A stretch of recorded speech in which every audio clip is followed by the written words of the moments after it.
As mutações são modificações no genoma dos seres em escalas microscópicas e ocorrem quando o DNA é danificado e não é reparado, criando uma nova variação.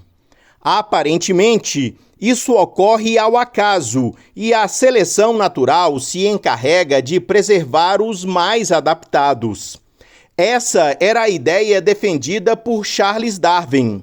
Em uma nova pesquisa, cientistas da Universidade da Califórnia e do Instituto Max Planck de Biologia do Desenvolvimento, na Alemanha, queriam saber se a mutação era mesmo puramente aleatória ou algo mais profundo. O que eles encontraram foi inesperado. Sempre pensamos na mutação como basicamente aleatória em todo o genoma, disse Gray Monroe, principal autor do artigo.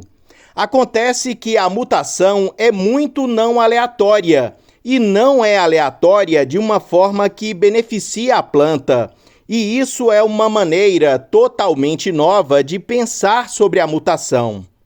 Os pesquisadores passaram 3 anos sequenciando o DNA de centenas de Arabidopsis thaliana, uma pequena erva daninha que é considerada o rato de laboratório entre as plantas, por causa de seu genoma relativamente pequeno, composto por cerca de 120 milhões de pares de bases.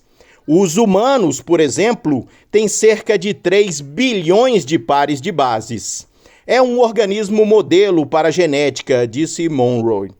Para realizar a pesquisa, os cientistas cultivaram espécimes em um ambiente de laboratório protegido, o que permitiu que plantas com defeitos que poderiam não ter sobrevivido na natureza pudessem sobreviver em um espaço controlado. O sequenciamento dessas centenas de plantas revelou mais de 1 milhão de mutações. Dentro dessas mutações, foi revelado um padrão não aleatório, contrário ao que se esperava. À primeira vista, o que descobrimos parecia contradizer a teoria estabelecida de que as mutações iniciais são totalmente aleatórias e que apenas a seleção natural determina quais mutações são observadas nos organismos, disse Detlef Weigel, diretor científico do Instituto Max Planck e autor sênior do estudo. Em vez de aleatoriedade, eles encontraram trechos do genoma com baixas taxas de mutação e ficaram surpresos ao descobrir que as regiões realmente importantes do genoma, como aquelas envolvidas no crescimento celular e na expressão gênica, são as que estão mais protegidas contra mutações.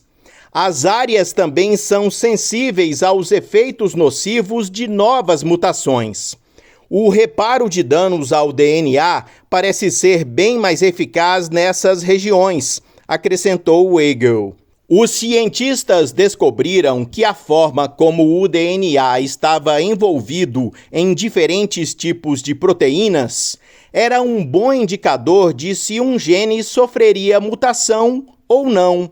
Isso significa que podemos prever quais genes são mais propensos a sofrer mutações do que outros e nos dá uma boa ideia do que está acontecendo, disse Weigel.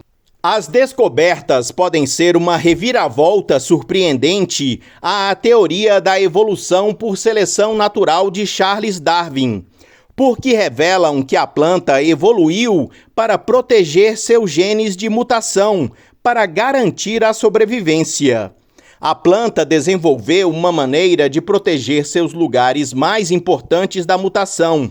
Isso é empolgante porque podemos até usar essas descobertas para pensar em como proteger os genes humanos. Saber por que algumas regiões do genoma sofrem mais mutações do que outras pode ajudar os agricultores, que dependem da variação genética para desenvolver colheitas melhores. Os cientistas também podem usar as informações para prever melhor ou desenvolver novos tratamentos para doenças como o câncer, causadas por mutação. Nossas descobertas fornecem um relato mais completo das forças que impulsionam os padrões de variação natural. Elas devem inspirar novos caminhos de pesquisa teórica e prática sobre o papel da mutação na evolução, concluiu o artigo. As descobertas foram publicadas na revista Nature. Este foi o Minuto News, uma pílula com notícias sobre ciências.